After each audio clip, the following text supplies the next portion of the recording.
Today I am in the San Juan Mountains of Colorado, about to enter the Weminuche Wilderness. Really excited about this place. It's kind of been on my bucket list for a while now. So this is going to be a 9-day backpacking trip. Really don't know how many miles it's going to be. I'm guessing anywhere from 60 to 80-ish, depending on what I do. It's already 9 a.m. and it is actually very warm for being at 8,000 feet elevation at the trailhead right now. So yeah, just excited to be out here.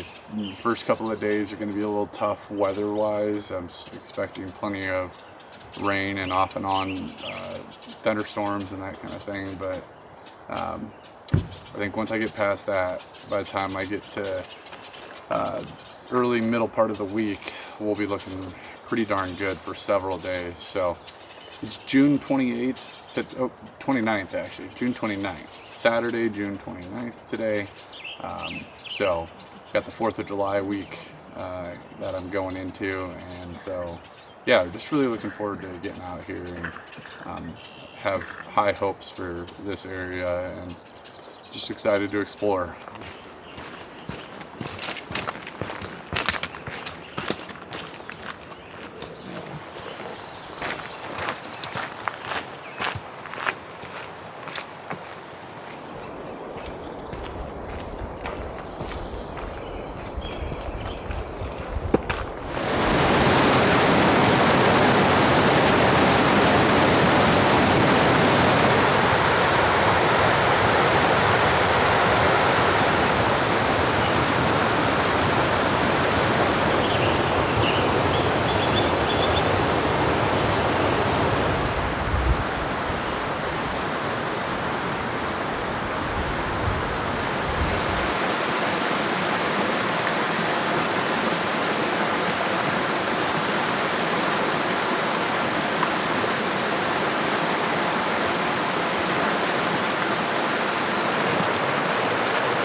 Holy cow. Wow. Great, beautiful fish.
might be the same exact fish.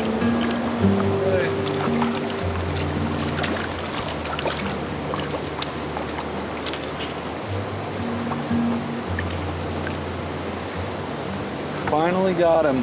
Been trying to get this guy this whole evening. Oh yeah, it's a good looking fish.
What's going on, everyone? It's Shane Tweedy with Tweedy Tracks, back with another video. Putting my final touches on the video right now, actually, and just wanted to kind of peel back the curtain on this video and give you some more insights as to what did and didn't happen type of thing, and sort of share some of the finer details that I didn't express in the video itself. And so I'll just kind of dive in real quick and sort of set the scene. I was this entire time planning to do an incomplete loop where I started at one spot and ended at another spot. And I had intentions of doing quite a bit more. However, Mother Nature decided that she was going to make sure that I didn't do some of these things. But I flew down to Durango, Colorado, and I got a shuttle from Animus Transportation, which was great. They were waiting for me at 12 or 12:30 at night at the airport and took me straight to the trailhead, which was Pine River Campground. Camped there, got on trail the next day, and everything started out beautiful and great, and I was very excited and ready to go. By the time I had made it to camp that night, again, was reminded that Mother Nature was in control and that she had some different plans than I had for myself. I was prepared and expecting weather during those first few days. However, I really was just kind of expecting your common mountain storms, typical afternoon storms type of thing. Might have to hunker down a time or two here or there. And that is not at all what I got. As I listed in the video and, kind of spelled out there, it was truly the most challenging mental backpacking experience I think I've ever had from a weather standpoint, and just literally the most intense rainstorms and thunderstorms I'd ever been a part of.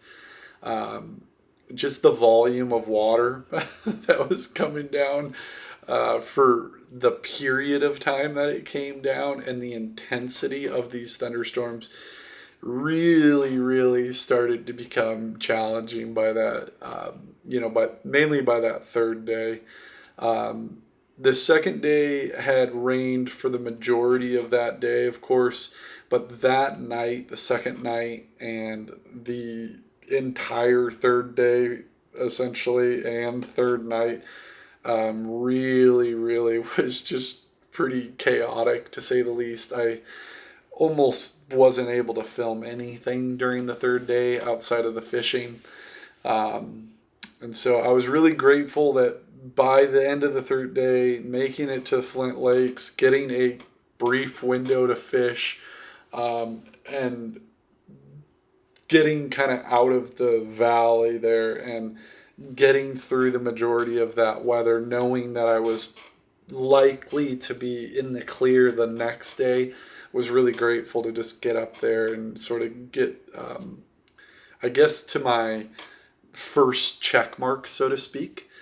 And additionally, very thankful I had brought my fly rod. This was my first time truly solo fly fishing and doing everything on my own. And I'd really only fly fished probably once or twice before this, but my buddy convinced me to, take my fly rod and told me he'd be pissed if I didn't bring it. So I brought it last second, and very grateful I did. That ended up being obviously a really big part of this trip, and the fishing was really good. So very grateful that I did that. And by the fourth day, it really was sort of one of those kind of aha moments in a sense. The day hike I did up to Rock Lake and getting to the ridge was absolutely fantastic. As you could see, it was basically a bluebird day the entire day. That was just an incredible experience, and really felt like the first moment of this is Colorado type of thing, outside of the insane thunderstorms that I was experiencing that they're known for. Excuse me. But that first day, just getting to those views was really kind of my like, aha, this is why I came, type of moment. And then the next day too, was just spectacular. Getting onto the CDT, and that the ridge line that I was on was just out of this world cool. It has to be some of the best, just total 360 views I've ever had. I was really kind of blown away up there and took a lot of time up in that area, just walking around and just hanging out and soaking it all in.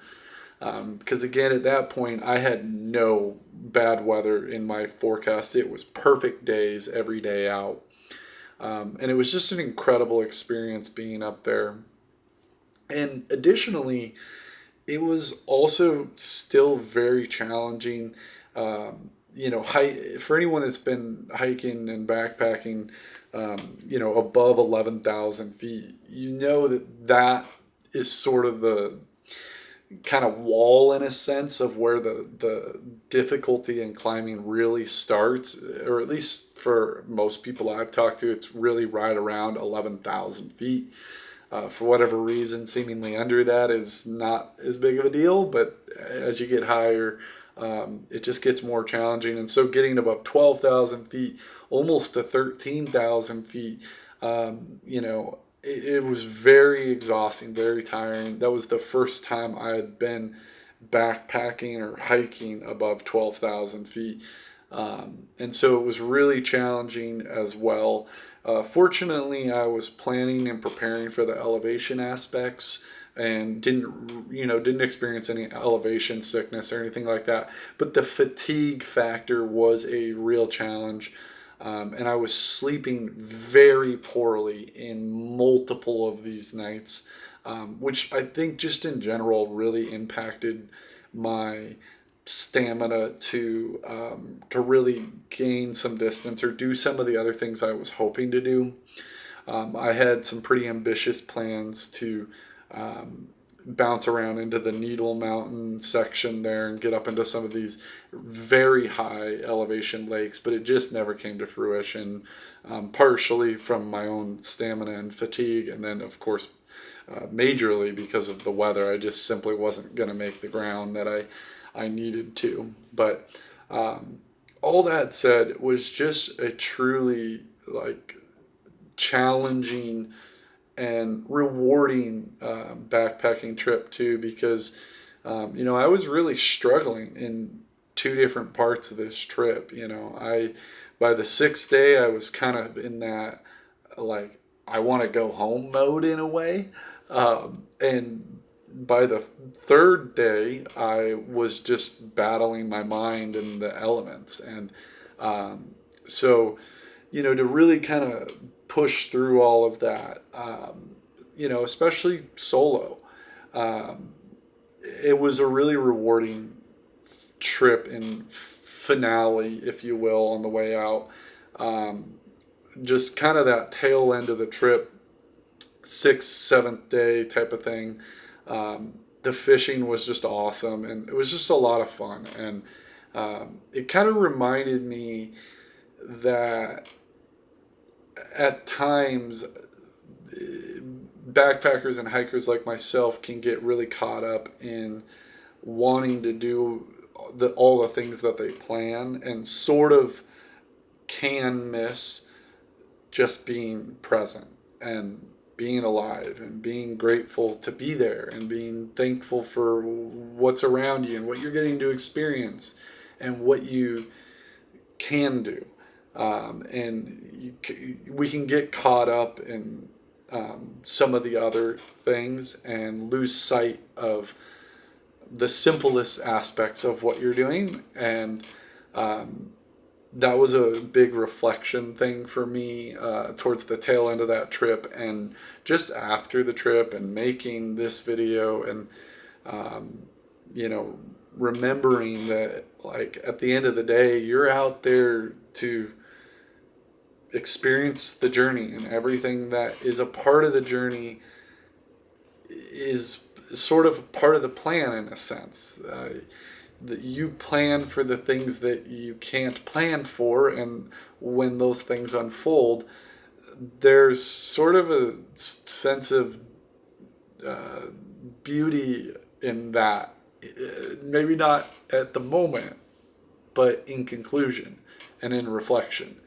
And so, just looking back on that, that was a takeaway I had, that I won't, I kind of want to try to be a little more mindful of that at times, because, um, for anyone that's done a lot of solo hiking and backpacking, you can get stuck in your head there for a moment and get lost down a train of thoughts. And so, um, it was a really rewarding trip, and I'm really glad I did it. And just a beautiful, beautiful area.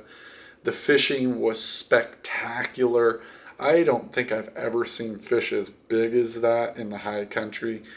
For many of my friends that have been with me in the past and are better fishermen than myself, and I've seen some good sized fish, but I mean, it was almost like a standard for the fish to be 10, 12 inches at the low end, it seemed. Of course, I did catch several smaller ones, but the amount of fish that I was seeing and catching that were over 10, 12 inches was really surprising. And, by no means did I catch all the ones I wanted. I'm not that great of a fisherman by any means.